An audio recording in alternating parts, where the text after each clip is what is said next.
Okay. Bye. Thank you. Okay.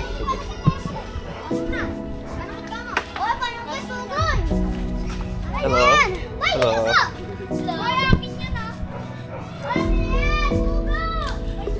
Anyway, right now I've got the tour guide here that's going to take me around. But I'll tell you something quickly before we take this step. In these rugged terrains and rugged mountains, I'm just standing on one of the places that holds enormous historic significance in the Philippines, and I'm about to check it out. Look here, look how rugged the terrain is. Anyway, so you see, in the 1880s and 1870s, when the Kaniputan organization, which is the revolutionary organization here, that was fighting for the sovereignty of the people of this place. They have just been Hanging Yeah. bridge, sir. Hanging bridge. okay. Picture, sir. Picture. No, that's okay. Back to what I was saying. It's in the 1880s and 1870s, the Kaniputan court has just after they've gotten their victory in Cavite and they've settled El Ganado and his boys, they had their stronghold in Cavite. But then with victory comes notoriety. So they've just been noticed by the Spanish government. Pardon me. Yeah, exactly what I was telling you. The KKK, the Kaniputan. These were the revolutionaries. Anyway, back to what I was telling you. So they've just gotten their victory in Cavite, and they had their stronghold in Cavite. But then that gave them that's made the Spanish government notice them, and so the fight was on. And when the fight was hot for them in Cavite, they evacuated to this. Hello. Good afternoon, sir. Good day, sir. So, back to what I was saying. The fight was so much for them in Cavite, they couldn't hold up. And so they evacuated El Ganado, flee Cavite with his men down to this place, down to San Miguel in Bulacan here.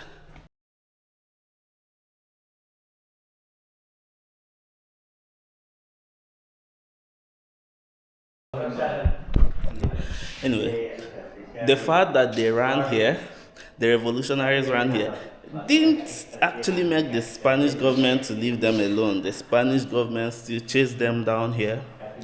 They tried to, because they were trying to break the revolutionaries, they were trying to destroy their force. But one thing was clear. I mean, look at this place. Look. The rugged terrain of this place, they couldn't keep up.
Okay, so on to the next one. Let's Sir, see. pupunta natin. Cave.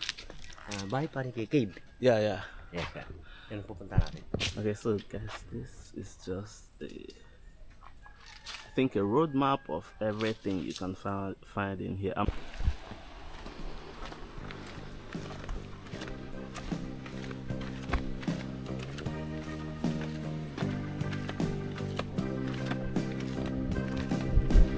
mean, you can imagine being a Spanish soldier trying to root out the locals from here.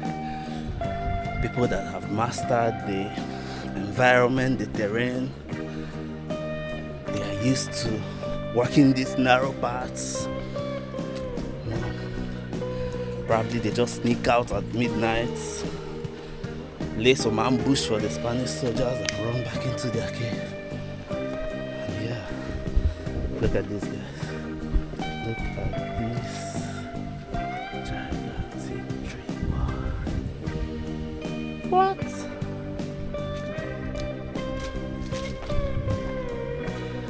This is so stunning.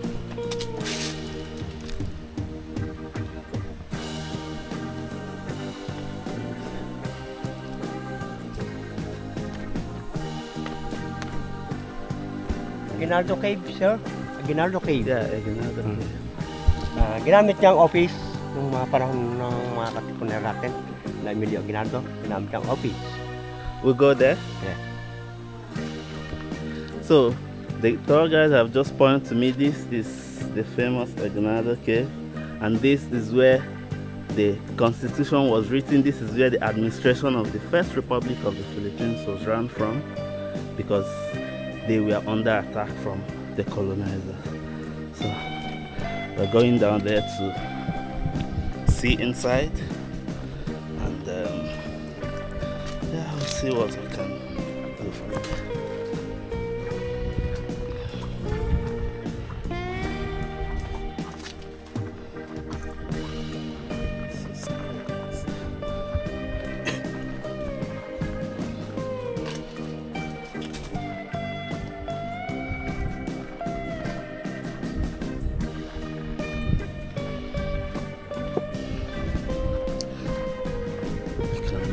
Density of the forest here is so thick. Imagine being an expeditionary soldier. You've just been sent out from your country down to somewhere deep in the jungles of Southeast Asia. You're expected to fight the locals around here, people that have mastered this place. And not just even the expeditionary soldiers from Spain, but I sometimes wonder how it was for Aguinaldo's men, because most of them are comrades from Cavite. They are not native around here. They actually left their base in Cavite because it's under fire to seek refuge here. So it would have been as difficult as it was for the Spanish for them as well. But I mean, they understand the local language, they have the sympathy of the people, you know. So yeah. Anyway.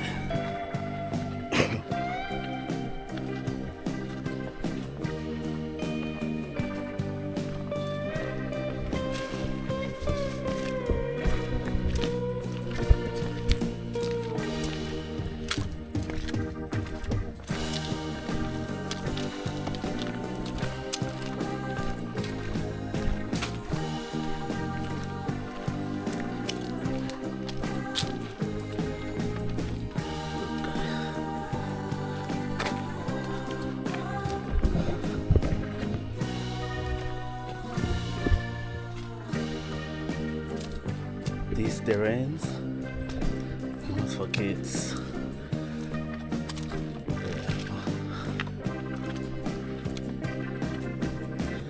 You can imagine back then in the 1880s, this would have been home for them. Some of them that left Cavite would have been accustomed to this place. They have to live here, hearing day in, day out, there for months without their family seeing them.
So we have to continue our journey through this place.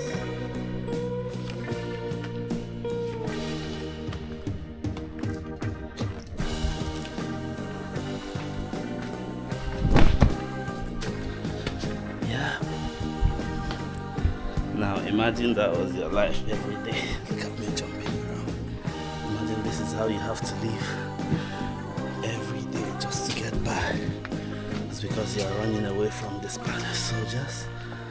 You're trying to stay alive, to fight and bring sovereignty to your people.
Yeah, we proceed. Yep.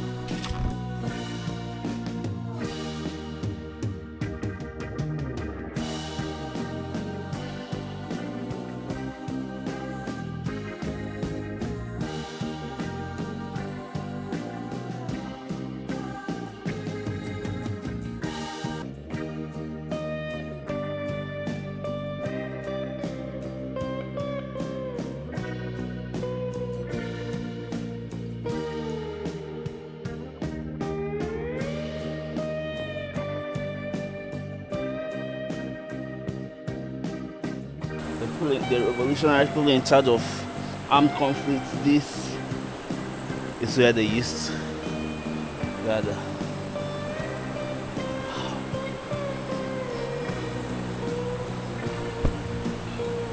And you can see, if you go further down, it's river, and then the caves are in there.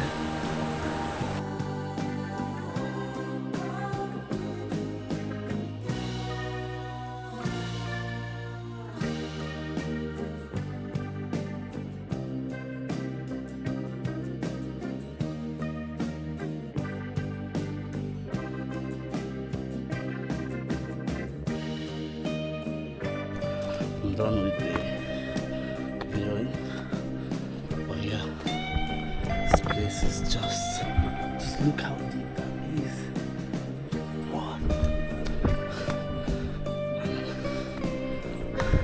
And may I remind you, all the events that took place here didn't happen in 2026. It didn't even happen in the 90s. It happened in 1880s. So you could imagine how much dense, how much more rugged this place was. There were obviously no pathways like this built.